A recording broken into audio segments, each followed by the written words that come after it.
আলুর তরকারি তো তোমরা অনেক রকম খেয়েছো, তবে এর নাম বাটি চচ্চড়ি। যেহেতু এই রান্নাটা বাটিতে করা হয়, তাই তোমরা এমন একটা বাটি নেবে যাতে রান্নাটা পুরো কমপ্লিট করতে পারো।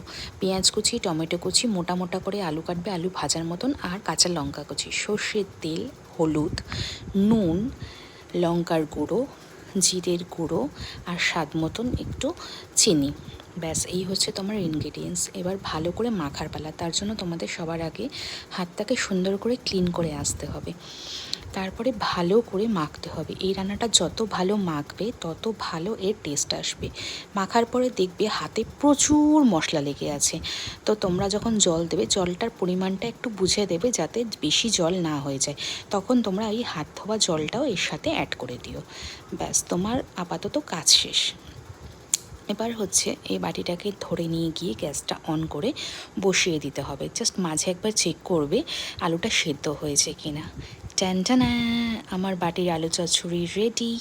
রুটি পায়েস দিয়ে সেদিন আমরা রাতে দারুণ ডিনার করেছিলাম। তোমরা অবশ্যই ট্রাই করে আমায় একটা কমেন্টস করে জানাবে যে তোমাদের কীরকম লাগলো।